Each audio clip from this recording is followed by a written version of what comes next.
Yo, it's good. It's Mark from Menace TV, and I'm here with two very special guests. They just recently dropped the album. They're musicians, and they're very seasoned in the game. And I'll let them take the floor. So, John, Yali, let me get an introduction, man. Hey, Mark.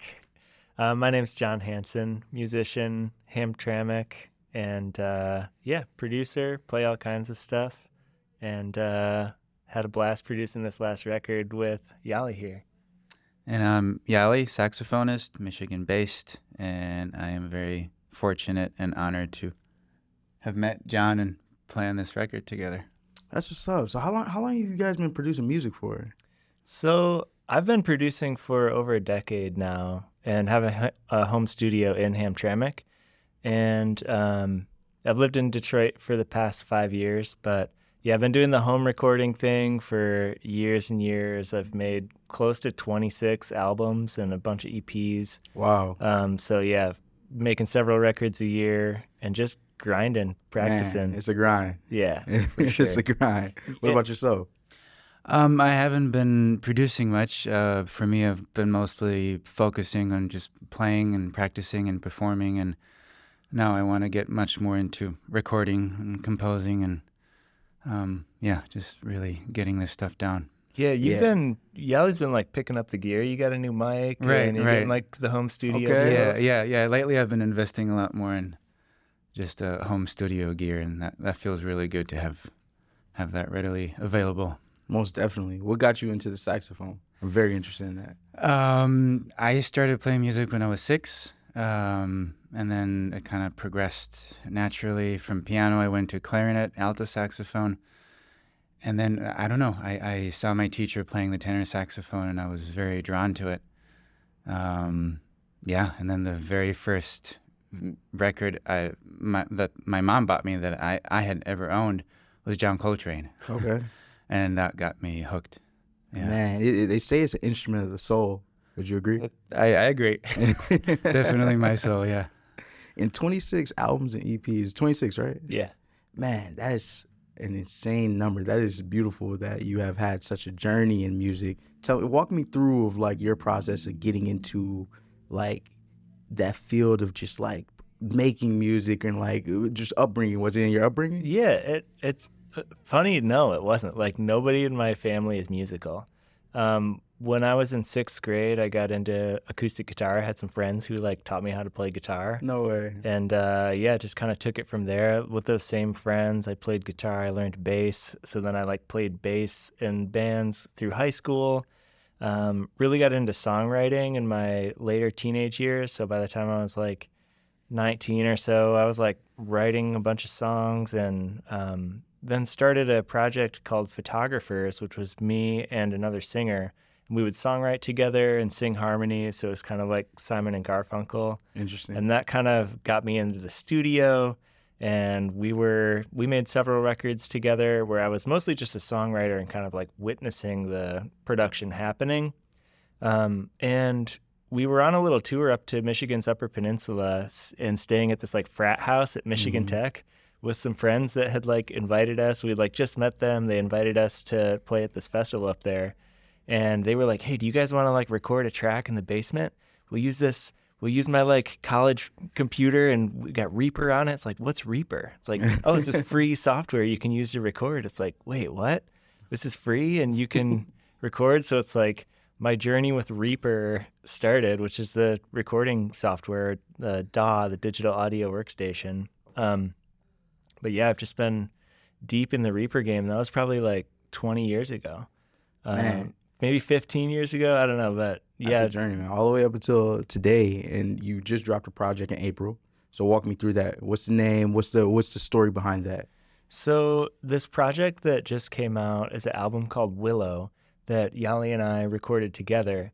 And it's a joint record. It's titled Willow by Saltbreaker, which is myself, and Yali Rivlin, which is obviously Yali.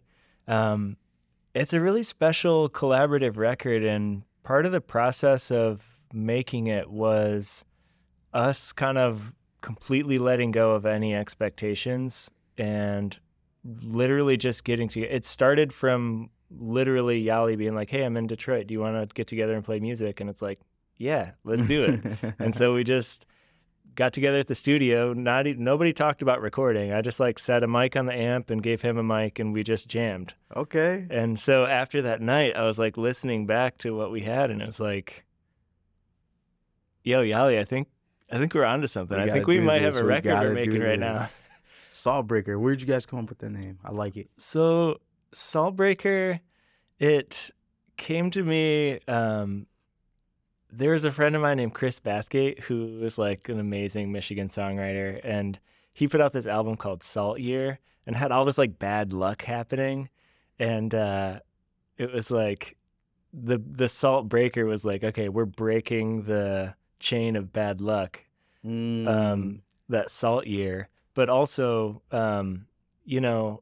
for me, music, the best music is like emotive, and it actually makes you cry or want to cry. Yeah. And it's like, when I think about it, it's like when you shed a tear, that's like salt coming out of your eye. So it's like breaking salt. It's like that moment of like, if you can shed a tear or make someone shed a tear, it's like you're doing your work. Okay. I like that a lot, actually. That has a lot of layers to go into. So, and I heard you mention Hamtramck. Now, we both have history in Hamtramck. I'm not sure if you live in Hamtramck or you've been to Hamtramck, of course. Yeah.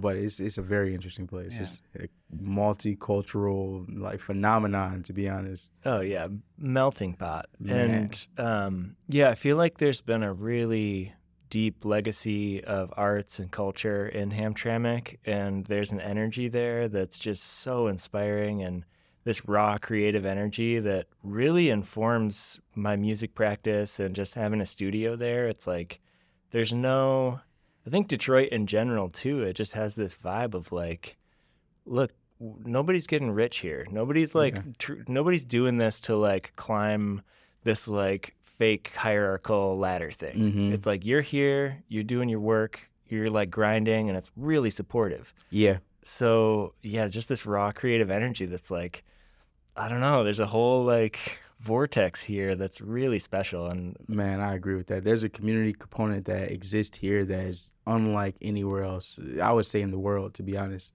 Like, Detroit is such a huge laying ground for innovation and just talent in general. It's been that way for a long time. Like, look, we got Motown right down the street. Definitely. Yeah, incredible legacy here in Detroit. So it just feels so special to be here producing work, like soaking that in, telling the stories, like weaving that history into the music, and just participating in that story. Yeah, you guys are adding to it. This is history being written. For sure. Yeah, it's beautiful, and it stretches so far, beyond us in the past. Yeah, 100%. So how would you say like the community has shaped? Would you say the community has had a part in shaping your sound? Definitely. Yeah, I think I did a lot more like acoustic singer-songwriter music before coming to Detroit. Mm-hmm. And since being in Detroit, I've focused more on instrumental music, more on meditation music, and just this kind of like wider spread. And it's like hard to describe with words like why that happened or what is happening with it. But I feel like, it's definitely feels appropriate, and it's like it's been received well by the community to share, like the yoga community, my friend group, just this kind of music. It's like, I don't know, it feels like the world wants that. It's like kind of being like called out of me, and it's like feels easeful to make that here. And with the album being released, are you working on any visuals currently in terms of putting that out? Like, what is the direction there? Sure. So, we did a little video shoot together. Oh, wow, okay. And we put out a video with our first single in March for the title track, Willow. And we actually shot a bunch of that in Hamtramck. So you guys will see it and recognize a bunch of the stuff. There's we'll put a link in here. Some groups of pigeons in slow motion flying. And we've been doing this cool kind of like multimedia work with an artist, my studio mate, Jordan Pogue, who shot high 8 video, and we layered high 8 video and HD like slow motion video to make this kind of like multi-time dimensional thing happen. Interesting. It's a really cool textural, fun black and white video. I gotta check this out ASAP, man. It's like Well, it's for the single Willow, correct? Yes. Oh, that's sweet. That's sweet. Okay. So in terms of like the next steps and like, are you guys putting out like, is it gonna be more visuals, or are you already working on your next project? Like, what's next for you? I don't know. What do you think? You had some tracks you wanted to work on. Yeah, I mean, I think there's more. I think there's more to come. Okay. Yeah, I mean, I think it works, and what I love about this relationship is when I wrote John, I listened to some of his music and I really loved it, and then this was right before Earthwork Harvest Fest last year, and I was like, hey, can I sit in and play with you guys? And he was like, yeah, and then we've never met before, and we've never played together, and then all of a sudden our first musical encounter was me on stage playing with him. Wow. Okay. So What it was this at Harvest Fest, or was yeah, it? yeah, Okay. yeah, last year, and it was nice. And me growing up in the jazz world, I don't have a lot of experience with playing in ambient settings. So for me, it was also a beautiful challenge how to not play too much, not because with a saxophone, it's I guess it's easy to do too much or to over empower, but also how to do just enough. See, it's a balance. Yeah, I loved that dynamic, and I also told John a couple of weeks ago that I feel that God sent him to me to learn how to do less. Yeah, 100%. Because I do have a tendency to do too much, and I feel like with this relationship, it's been really beautiful. It evokes different things, and yeah. I see what you mean. Yeah. Walk me a little bit through the jazz world, man. It's a community I'm not too familiar. I've listened to jazz, of course. I have people that are jazz fanatics that are around me, like my stepdad, my uncles. Like, what is your perspective in the jazz community? I don't know. I mean, I fell in love with it very quickly since when I was 14. When I started listening again, I started with Coltrane, and then it kind of branched off to other saxophonists and musicians, and up until I don't know, for like 4 or 5, maybe even 6 years, it was like pretty much the only thing I was listening to. And then when I moved to Ann Arbor, I was very blessed to have the teacher Vincent York. Okay. He's Ann Arbor based, but also he's very much a part of the Detroit community, and he played with Marcus Belgrave back in the 80s, 90s, and so he also gave me many gifts and tools. Who's your favorite like musician?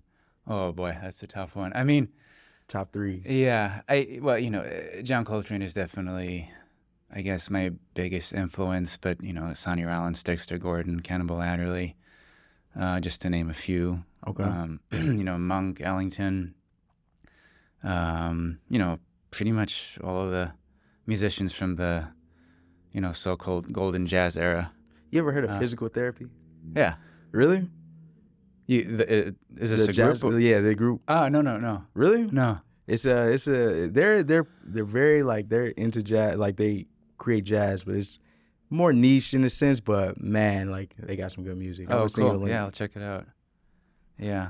But yeah, and then I think around my 20s, I started branching off to classical. I've been trying to study classical more. It's been really interesting. And then, and then just to do my own thing and find my own voice.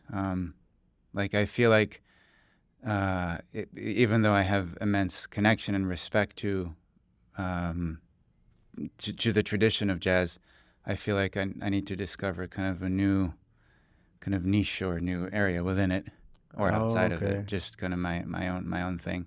Like develop more into like, it's going to be like your own sound, of course. Like right, interesting. and yeah, because I got to a point that I'm, for example, less interested in just kind of performing standards. Okay.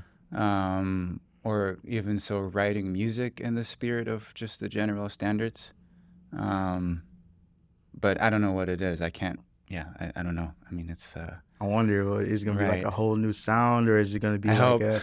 interesting? Okay. I hope, yeah. I'm very interested in Yeah. that. I feel like we're like tapping into some of that, where it's like we were talking about how the record, it has too much saxophone and like melody to be a full ambient record, but there's not enough like drums or like other conventional jazz elements to make it a jazz album. So it like sits in this interesting place that's not quite either. Right. And I feel like that's kind of this lane of like, okay, let's keep exploring that. Like, what else is going to come out of this? Like bringing field recordings in, like kind of creating this more atmospheric sound and like I'm excited to keep experimenting with it to just find new dimensions to enter. It'd be like your own like niche that you're creating in a sense. Like, what is your what is your goal in terms of like gathering like an audience? Like, is it more of like a core fan base feel, or you guys want to like inspire, reach the masses? Like, what do you guys envision for the future of your like musician careers?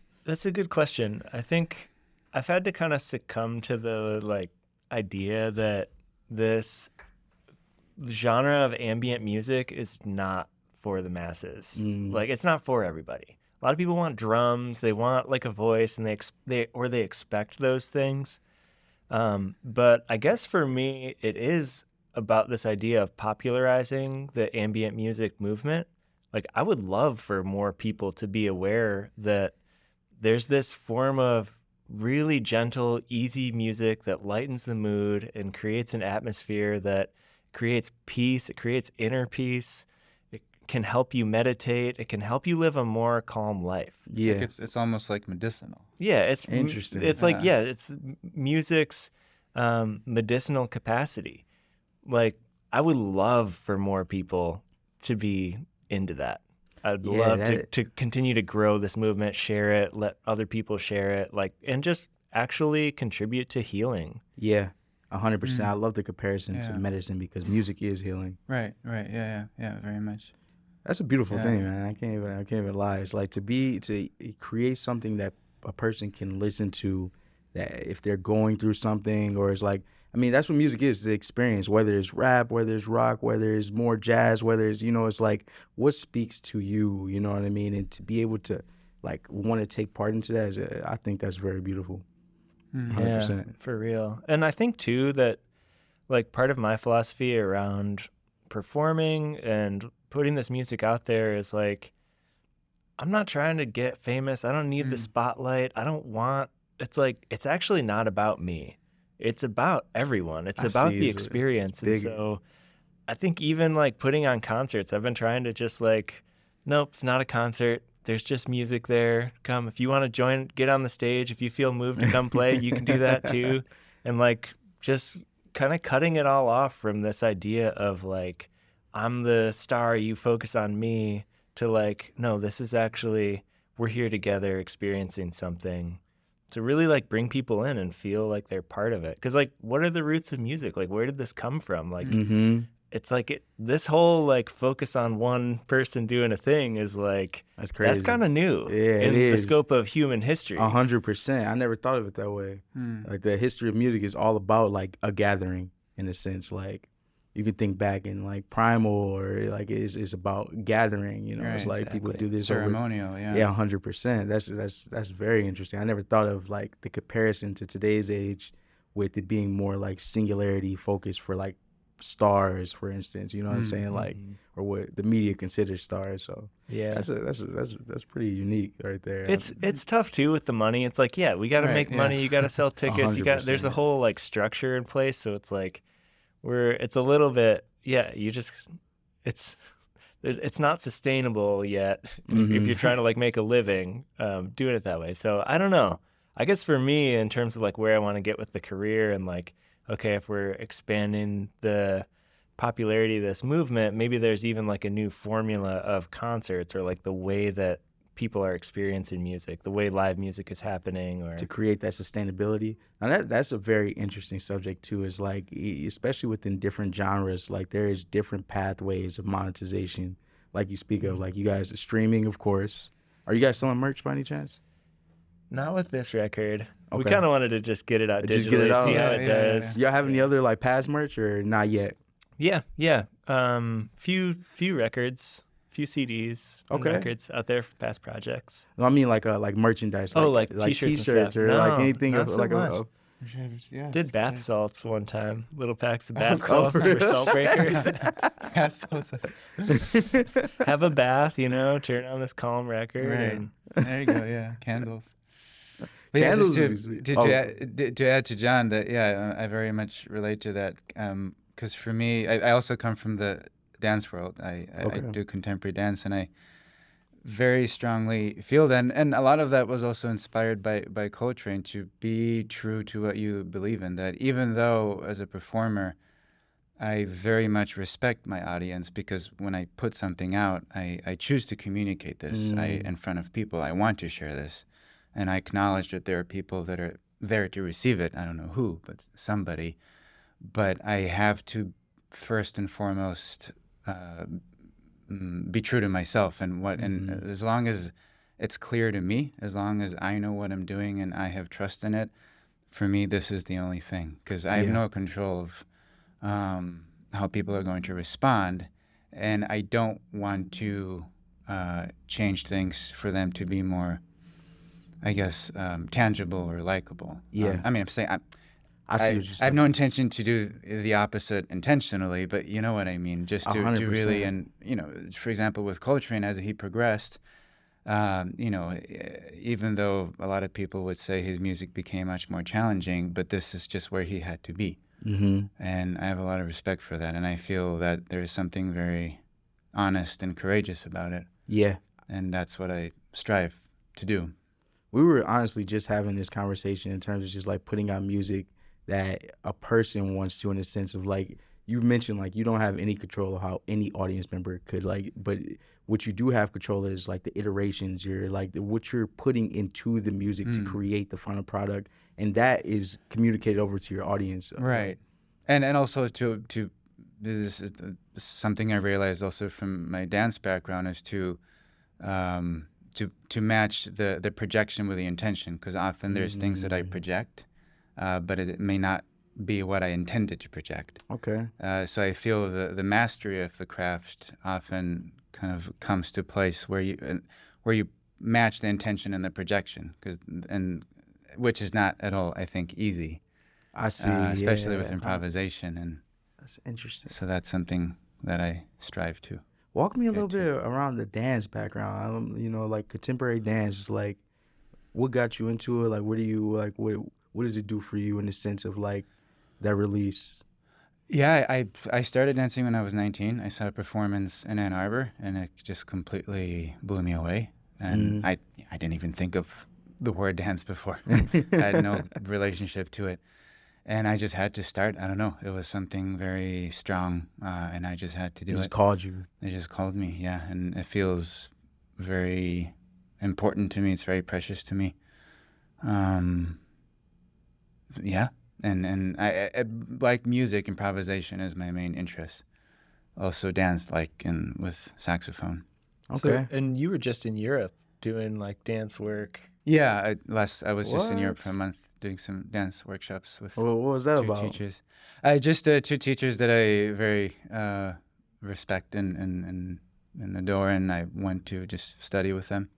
Was it like a lot to experience over there? Like in Europe, what'd you learn? Like, Well, I lived in Europe for 7 years. oh That's yeah, where I yeah, studied yeah. and worked, and so I know the community and Mm-hmm. the scene and some of the people, and it's two improvisation workshops.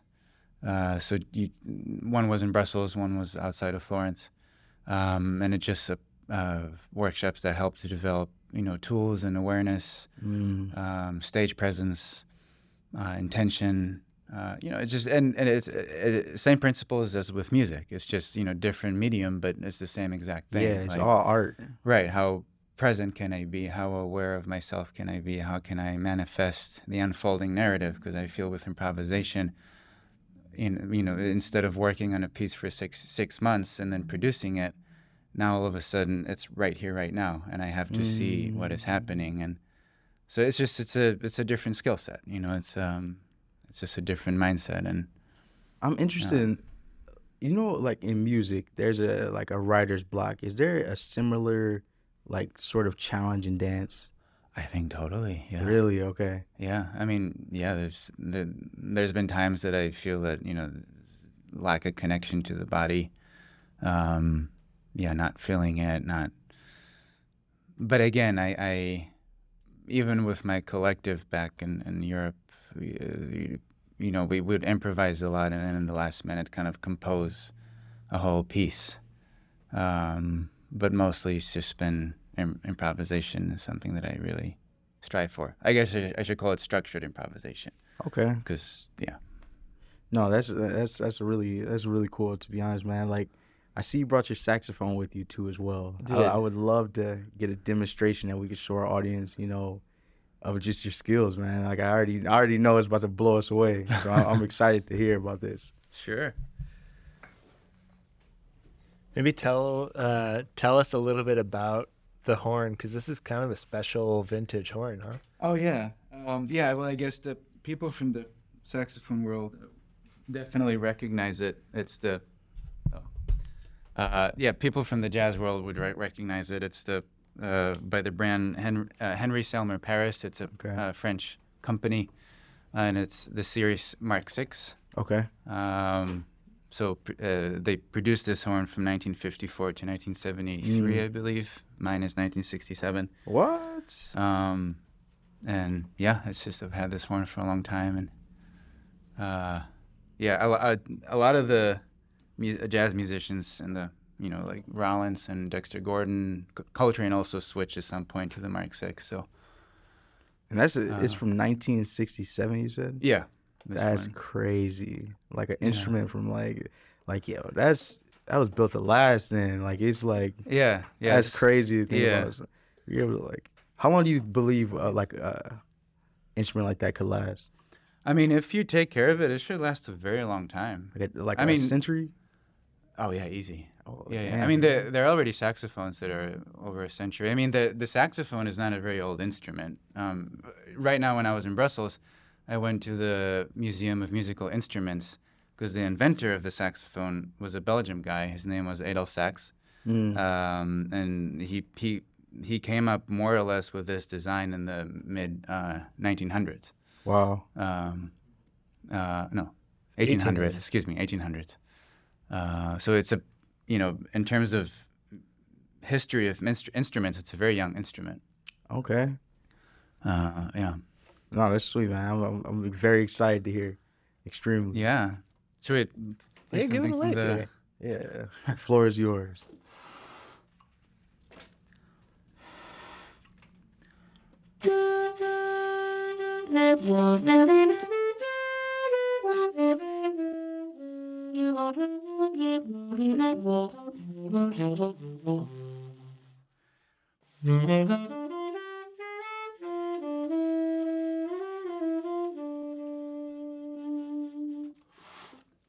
It's a bit cold.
That was cool as hell, man. We gotta collaborate too as well.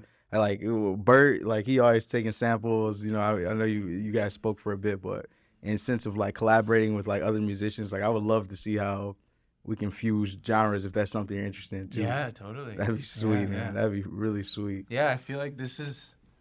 I mean, what also we did, and yeah. Yes, Yeah. I knew this was gonna happen. It's like Yali's gonna play it. You guys are gonna be like, oh, we gotta figure this out. Yeah, here. man, we gotta see how we can fuse this. That'd be sweet. But Yeah. I mean, the studio's always open, so we can set up a day. You too, John, pull up too Thanks, as well, yeah. man. We Yeah, for sure. like make something. Once you guys meet Be Free too. He's a part of our collective. Is also Bert's brother. He's the international artist. He's a rap artist too. So like Nice. super experimental. But Yeah. you know, enough about that, man. You're doing some amazing stuff. That was like I could listen to that for hours, to be honest. Just like working and like just listening to it. Well, like took away. Listen to Willow. You know what I'm saying? Like Yeah, for real. 100%, So, and that's 100%. kind of the new record that we made. It's like this really easy. I hate to say easy listening, but it's like it's not lyrical. It's not like grabbing your attention. It's just this like very present, easy to listen to music that's great for reading, painting, making art, doing yoga, stretching, dancing, making breakfast. It's like Right. that's the kind of music I want to make. It's just the like easiest music to listen to. Yeah, like my, enhances my life. my friend in Vienna, she's a dentist, Mm-hmm. and she has the record on loop like the whole time. That's At the how clinic, you know? that's sweet as hell. And that's man. great. That is sweet as hell. No, I like that a lot. Actually, our best performing playlist is on this like writers playlist. It's like Really? music for writing. That So- should be like to be honest, a lot of people who are into like that form of art form, like writing, or even just like college people studying, like, you know, like you guys should like talk to some like university groups in terms of just like, you know what I'm saying, incorporating playlists. That's not too abstract. I know it's some other like music groups that do things like that. Like that could be like huge, like because I can see like music like that actually does help out a lot with like anxiety and different things like that. Yeah, It's a absolutely. stressful world today. You know, we need more of that. You know. Yeah, for So real. that's Yeah, sweet. yeah. I'm definitely putting a link to Willow throughout this entire interview. I want you guys, if you're watching this, check it out, man. It's out now. They got so much more to come.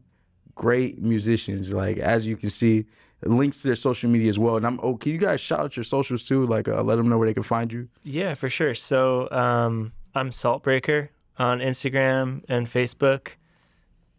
I'm just Yali Rivlin on Instagram and Facebook, just YALIRIVLIN. Yeah, man. And Also, though, I do want to say when you talk about what's next, we just had a session with Yali at the home studio working on the second album for a project called Yimes, which is me and another producer behind the scenes. But it's even a more produced, like there's drums, there's vocals, it's all wordless still. There's strings, there's all sorts of stuff. So like really high level production. It's a Beautiful project music. called Yimes. Okay, Yimes. So we just did the saxophone session for Yimes too. But that's Yimes on socials too. YIMES. Yimes. What's the meaning behind Yimes? So yeah, just sending demos like back and forth over the internet to my buddy Andrew. I just made one that was like felt really good and called it, meant to type good times and like sent that with just good Yimes, and then it's like Yimes just kind of stuck. That's And then sweet. It's like, It's very catchy. Yimes. yeah. No, it's- that's sweet. No, 100%. John, Yali, it was a pleasure having you guys on the show. I think we're going to do work together regardless. Like, regardless of interview, we want you back in the studio. You know what I mean? Like, I really appreciate this. And I think what you guys are doing is beautiful. Like, keep it up, man. Like, the world needs more musicians like this, more voices like yours. Like, I'm expecting great things. You know what I'm saying? 100%. Thanks, Mark. We really appreciate you having us. Thank course, you so man. much, Mark. Thank you. Thank for you. having us. Thank you, man. You're right.